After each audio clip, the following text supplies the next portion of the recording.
You are watching the SFBN, the Sports Fan Base Network. We are coming to you live on Facebook Live, and you are watching this taped on the YouTube network. Please stay tuned for In the Trenches, as we'll be breaking down all of the highlights from football across Pennsylvania.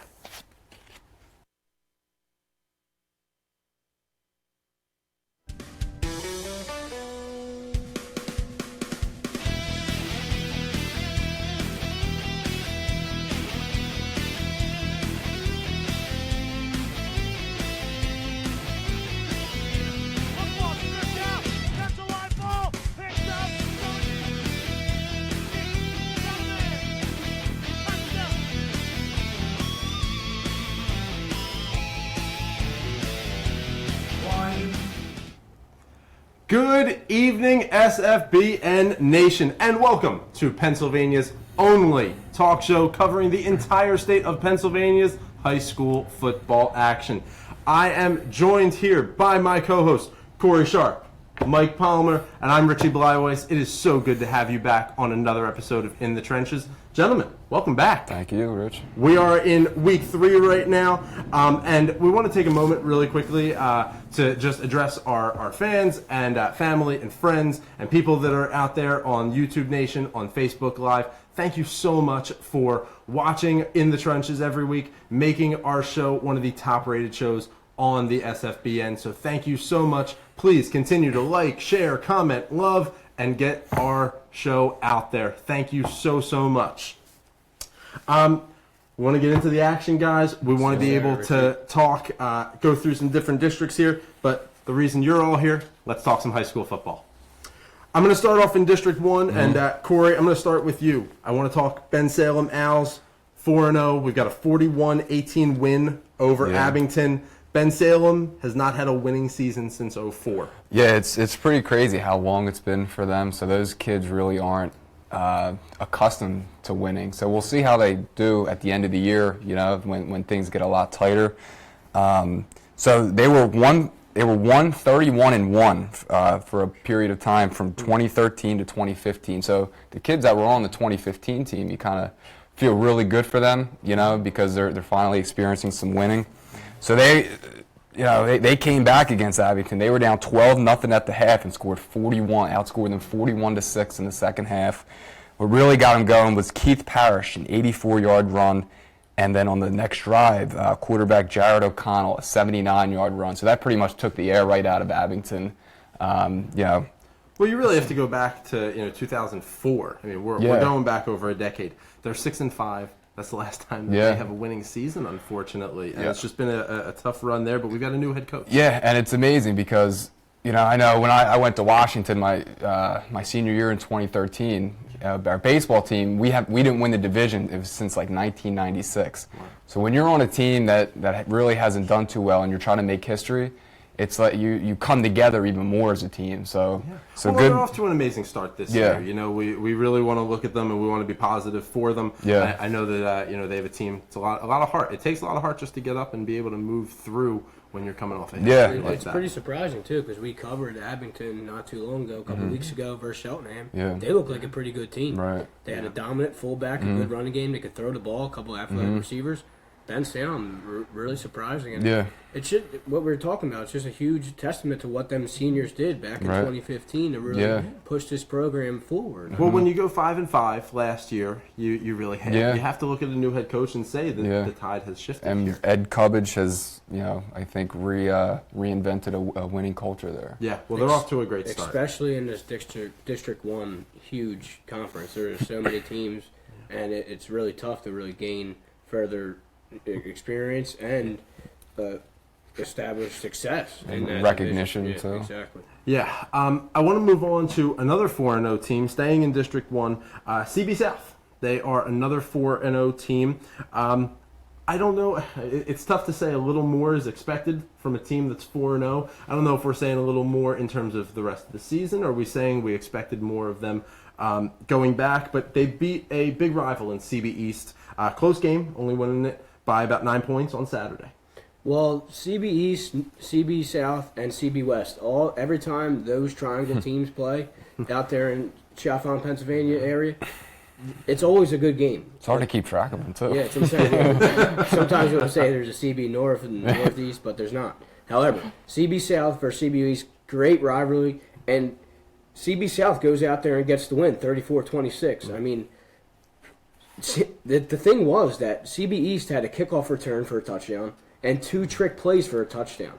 And when you give up those type of plays and still get the victory, that just goes to show what kind of program you're building to compete with everybody in District 1. As we just talked about, there's so many teams, and it's very competitive. But CB South avoids the big play capability by CB East, stays on path, and gets the win.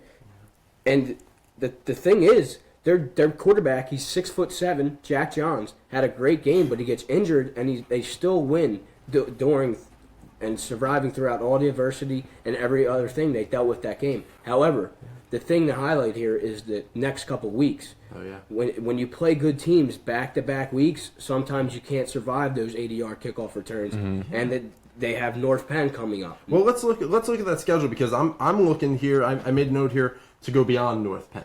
You have North Penn on the 28th. You have Neshaminy on October the 6th. CB West on October 13th. And you've got Pennridge on October 20th.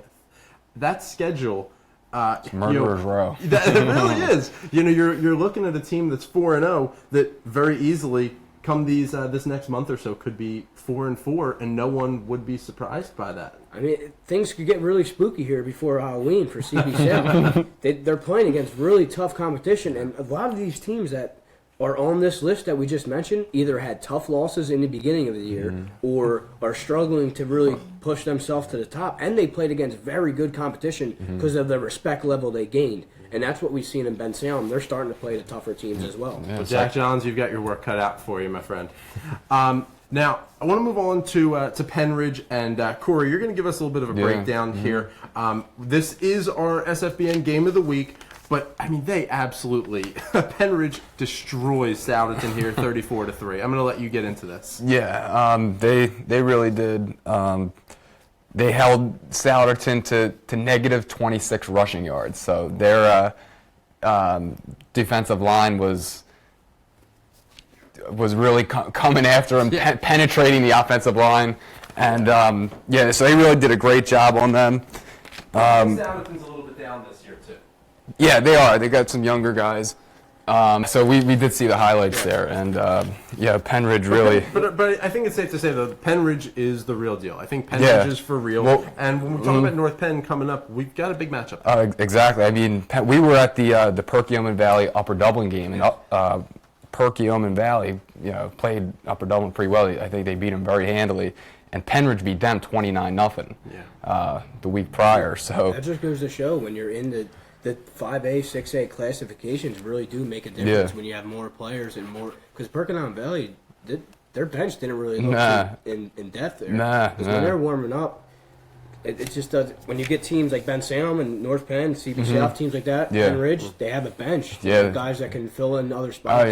And that's what's huge. I mean, our crew was out there, SFBN crew out Pennridge and Souderton.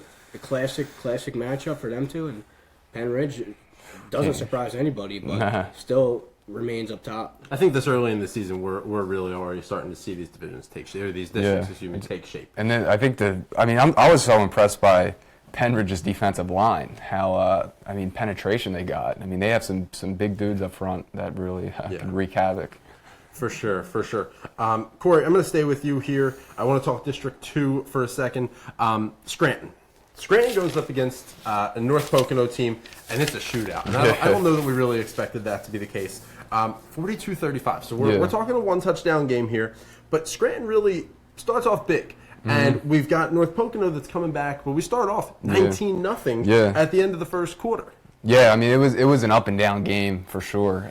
So, like you said, Scranton jumps out to a 19-0 lead. I mean, North Pocono didn't go away. They came right back. They scored 20 in the second quarter.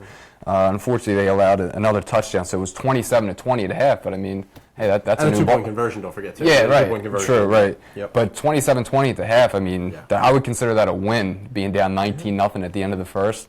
Quiet third quarter, though. A quiet third quarter. Pretty much a quiet rest of the game. Only 15 points. But Robbie McAndrew, I talked about him in our preview show.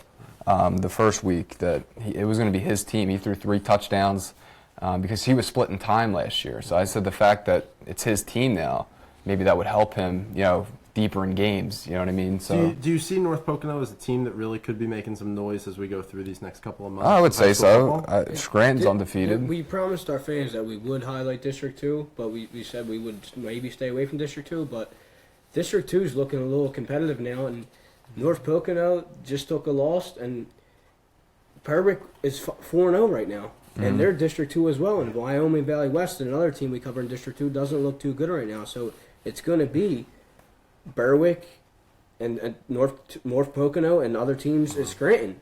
Yeah. Because Scranton's really tough, and we'll see if Scranton and Berwick can match up. Yeah, Scranton's running back, Reese Green, 135 yards, 2 touchdowns, 21 carries. So, if you have a good running game. Exactly. And up there in District 2, there's some teams are still running the wing T offense, and teams like Berwick and Wyoming Valley West have made the adjustments to go spread and try to adjust with the new leagues. And unlike the Eagles don't run the ball at all. that's the story for another day. We're going to go into pro football. We're going to talk Eagles right that's now. That's for another day. We can do that. Yep. We can do that. Yep. That's a shout out to Doug Peterson. All right. Berks County, District 3. We've got 2 undefeated teams left in the county. Wyomissing, Berks Catholic. Wyomissing's 4-0, defeating a tough Blue Mountain team in a close game, in a 1-touchdown game on Saturday. Well, Berks Catholic, they beat York 50-0, so a bit of a yawner for them. They haven't given up a point since September 1st, so that's week 0. That's week 0. And like you said, Richie, Wyomissing beat Blue Mountain 28-21. They had a 21-point third quarter, so that really put them over the top. So those teams have a really good opportunity to be undefeated by November 3rd when they play the Backyard Brawl. Backyard Brawl. I feel like I'm watching a WWE show, like the Backyard Brawl, and like Vince is going to this isn't going to be Abington Cheltenham. No. This isn't going to be. That's it. It's always going to come back to Abington Cheltenham, I think, at this point. Yeah, so I would, if you're a football fan, Berks Inter-County 2, District 3, that's going to be one heck of a game. So. Yeah, absolutely. Let's go on. Let's talk Cumberland Valley. Mike, I'll come to you on this one. Cumberland Valley, they beat Bishop McDevitt here. We're talking at near Harrisburg. We had 49-23. Cumberland Valley in control. Now they're 3-0 on the season. Did we see this? Well, this is one of the most interesting games I've seen on the schedule when we received the schedule. I mean, we just highlighted Bishop McDevitt in our episode 2 last week in the trenches, and we expected them to be the best team in District 3's conference, but you look at the standings, Max Preps, Eastern PA Live, PA Penn Live, wherever you go, Bishop McDevitt was in the top 5, and Cumberland Valley just knocked them off, and they controlled most of the game, which is a testament to what they want to do during the ball game, is go out there and punch their opponents in the mouth, no matter what their ranking is. So Cumberland Valley came out to play. And they got the victory, but well, we try not to, but in football we like to look ahead a week or so. Yeah. They've got Chambersburg next week, and Chambersburg, a team that I don't want to say, but they probably should be able to hold their own and beat Chambersburg. And then a big rivalry game coming up with Central Dauphin after that. Yeah, upsets happen, but Chambersburg might be a little off edge, especially Cumberland Valley coming off that huge victory against Bishop McDevitt. However, huge game coming up against Central Dauphin. Yeah, Central Dauphin, yeah. And Central Dauphin just beat Wilson West Lawn 28-20. Wilson West Lawn sounds like a Game of Thrones place. Or like I don't know. The wall. Wilson West Lawn. Protecting the wall. That's it. But yes, well, they Wilson's play in now 2 1 weeks. and 2. Yeah. Wilson's now surprising 1 and 2. And that was what we didn't cover this team at all in District 3. Yeah. But this is a rivalry in its own, Central Dauphin and Wilson West Lawn. Yeah, you're right. They are part of the Great American Rivalry Series. Right. Last year, Central Dauphin won 24-9. Yeah. This year, Dauphin beats them again. Well, right, and you've got Central Dauphin, who moves to 2-1. Wilson now surprising 1 and 2. Yeah. But Wilson leads 6-0 after that first quarter. 3 touchdowns by Central Dauphin in the second quarter. Yeah, 3 touchdowns in the second quarter. This is high school football. scores come in abundance during these games, and that's what makes or breaks these teams' chances of winning or losing. Well, when you go 21-6 at halftime and you just don't look back, you're just putting the game on ice. And that's when your defense comes out to play. That's when your athletes get to actually sit back, relax on offense, go play defense. Because there's a lot of two-way players in high school football. You don't see it in college a lot, but in high school you're playing both ways. So when your offense gets that confidence and is scoring at will, they can go relax on defense and make plays, which 4.5 sacks, 2 interceptions, and a fumble recovery. You don't win losing the sack battle, first of all, the battle in the trenches, and then the interception battle, turnover. Right, with turnover. How often do we see that? Turnovers and special teams. I mean, those are so key in football, no matter what level. Oh, yeah. Well, absolutely. We look at turnovers at every level, and we realize just how crucial they are, and the way that the turnovers battle goes is usually how the game goes. District 7, Pine Richland. They beat Penn Hills 43-6. 43-6. And I know what I just said twice, but the game starts off. It's close early. We're only talking 14-0 at the half. What happens here? The Rams blow the door open. 22-point third quarter. Yeah, that's what you see when you got teams that are ranked number 3 in Pennsylvania. No matter what the lead is or was going to be, it's like Ohio State versus Indiana type of game. You're like, oh, Indiana's sticking around. They're sticking around. But no.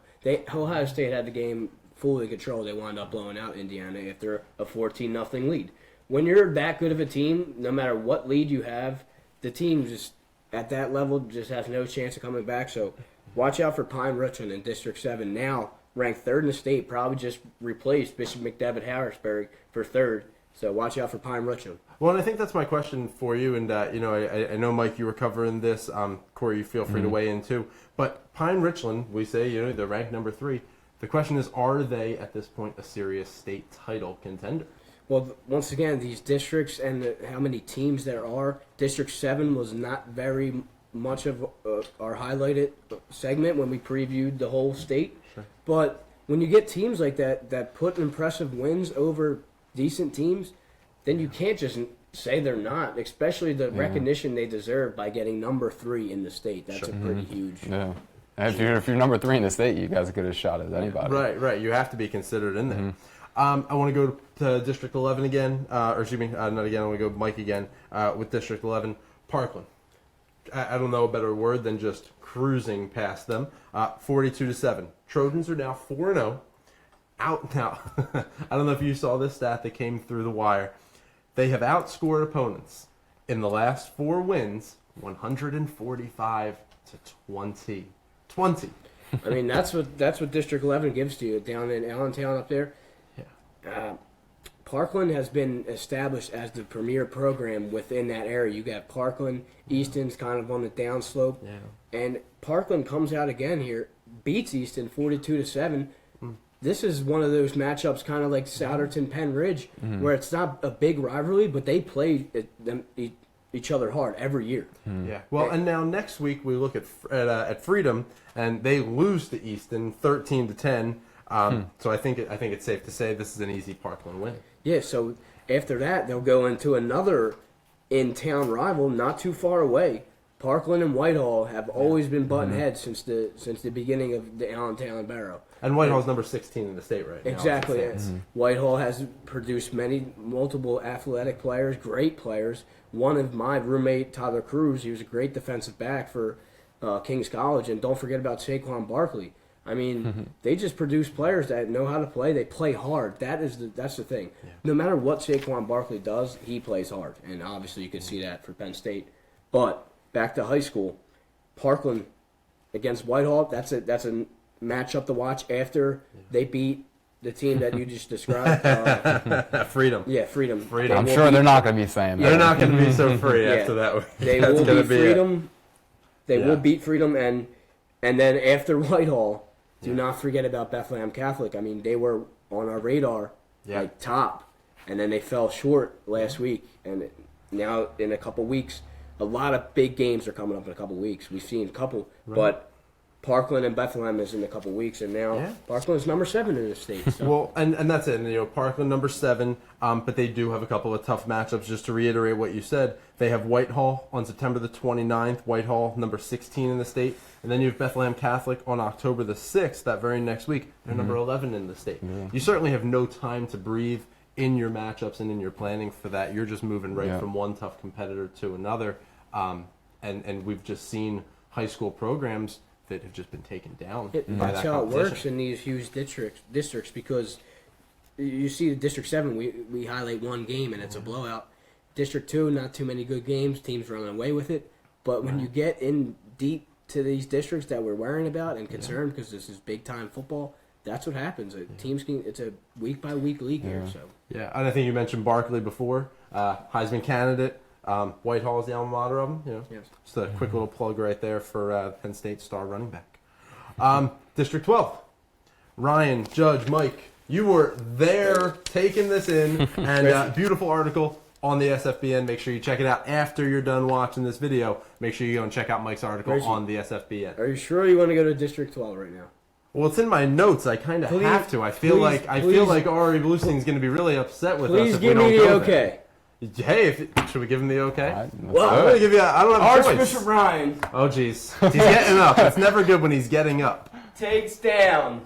Oh no! Oh no! This wasn't in the script. This isn't in the script. This is where all the hate mail comes from. That's down. This is it. This is where all the hate mail comes from. I was there. Oh, Richie, don't tell him our address now. Oh no! 20-13. Archbishop Ryan had a great win. Wow. Okay, the highlight of this is literally the both quarterbacks. Jalil Sanders for Archbishop Ryan, transfer, and Shane Dooley. Once again, another team we covered, Westchester's little brother quarterback, Paul Dooley. How about that? Shane Dooley showed amazing presence, looked so impressive. And I was just actually talking to a former quarterback at Ryan earlier today, Mark Ostraszewski. His father was an all-time great running back at Archbishop Ryan. Sure. And he goes, Palmer. I say, yeah, Mark, what's up? He says, what was the most impressive thing you took out of the Judge Ryan game?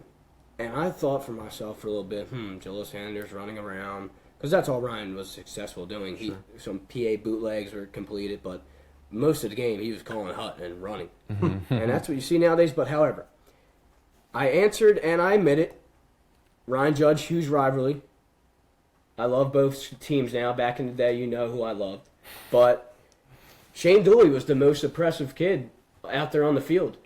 If Father Judge doesn't drop some of his amazing throws, Judge wins. And Judge was down 7-0 after Ryan took the ball.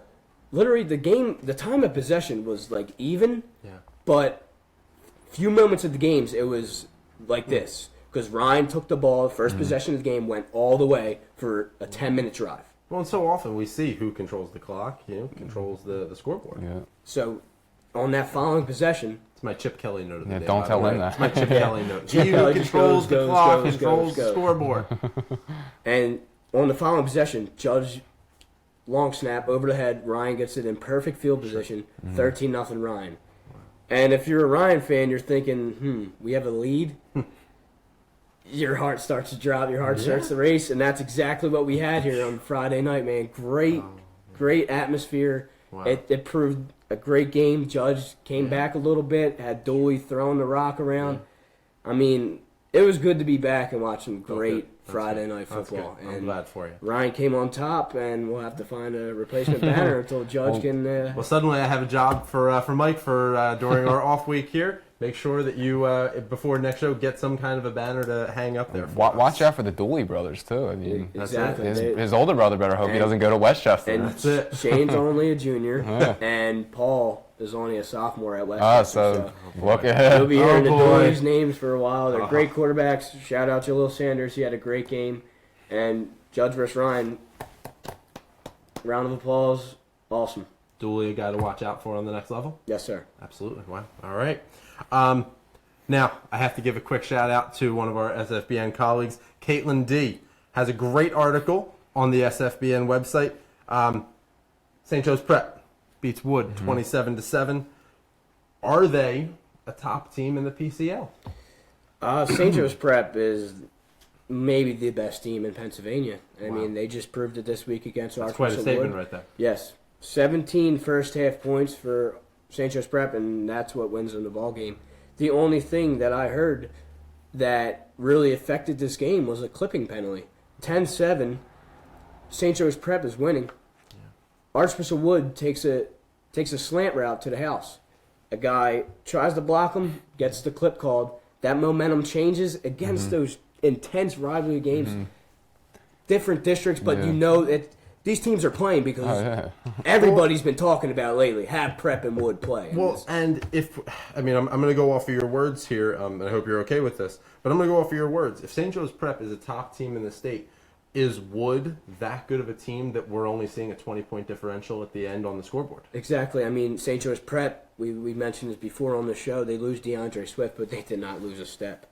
It's just their O-line techniques, their D-line techniques, their secondary. It's just, it is really they're the best team, and that's all you got to say, because St. Joe's Prep comes out here and beats an impressive team in Wood. Who's there every year? Yeah. Who's there at the end? You want to get us a banner so we can hang it up on the wall now? We might have to put St. Joe's Prep. That's our next banner. Until somebody takes somebody out there from the school is watching. We need a banner so we can hang it up here. All right, we get that. Maybe we'll have that by next week. Let's give him your address, Mike. We're going to give him Mike's address. That can be sent up there. All right. So I want to go on to Gratz. Gratz beats Frankford in a shootout here, 36-25. Gratz quarterback safety, Amir Gillis, an absolute monster. Corey, coming to you here. Yeah, well, he scored, and let me count. 1, 2, it was 3 different ways he scored. Wow. So he plays both ways. He's a quarterback and a safety. So he scored. Well, he starts with a fumble. Yeah, starts with a fumble recovery. Right, starts there. Yeah. Starts with a fumble recovery. He rushed a touchdown in, and he threw one. So I bet. And he throws one with the team losing. Yeah. Right. I would love down at that point. I would love to see how many guys in high school football have ever done that. Accounted for 3 different types of touchdowns. And let's talk about where Gillis is committed to for next year. Yeah, Temple University. Temple University. Could have went anywhere. You're getting a star. My alma mater right there. We're going to talk. Go Owls. Yeah, so Gratz ended up taking the win 36-25, like we said, in a shootout. So the public league is looking pretty good with. Where does he look to play, though? I mean, you're talking about a player that can really play everywhere. Where do we see him playing at that next level? I heard he's going to be primarily a free safety. Yeah, so usually when you get a quarterback that's athletic like that, we've seen Shelton Ham, quarterback, Jabba, Ryan's quarterback, Jalil Sanders, the guys that run the ball are primarily running quarterbacks.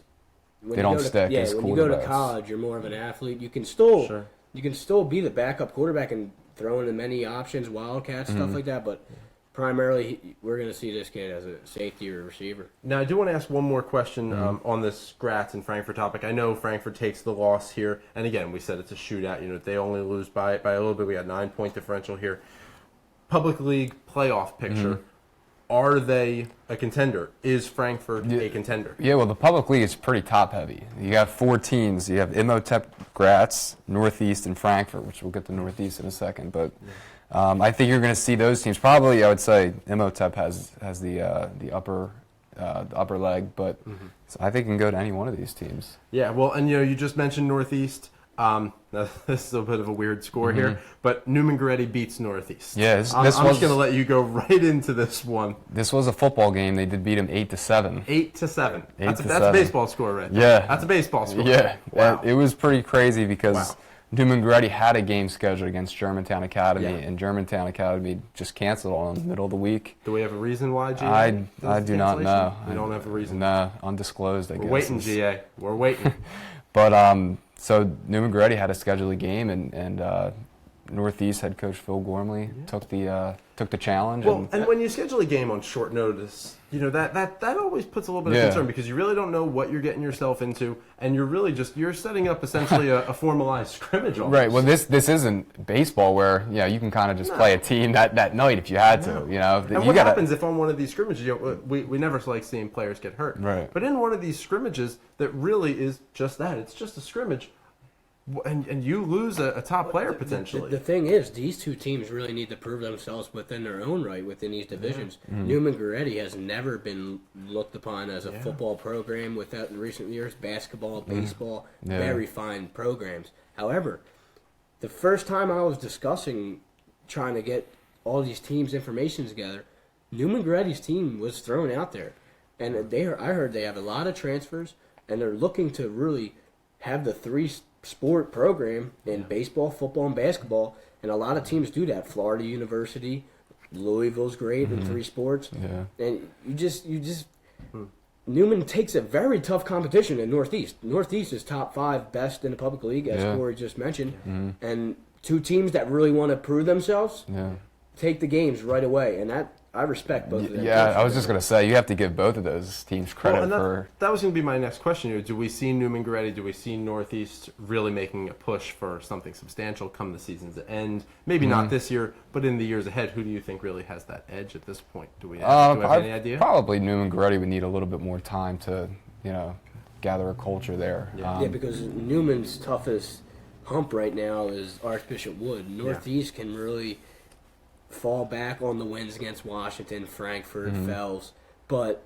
Emotep's always going to be up there. Yeah. But you do love Emotep. Exactly. You do love them. I know that. They play hard. Yeah. But back to Neumann-Goretti, with all these transfers and scholarships coming in from the baseball programs and the basketball programs, 2-sport athletes, it could happen. Neumann-Goretti could be on the rise. Well, and I think that's what high schools are looking for anymore. They're looking for athletes that can go across the sport, like you're saying. People that can play baseball and football, mix in basketball in there possibly for some of these guys. And there's nothing wrong with that. Nothing at all. We love talking about you right here on the SFBN. Gentlemen, that wraps up another show for us here. This is week 3. I want to give a quick couple of plugs before we sign off, so don't switch just yet. I want to give an upcoming plug to our SFBN game of the week that is coming up. It's Upper Perk versus Phoenixville. Be sure to catch that. We'll make sure that we talk about it next week.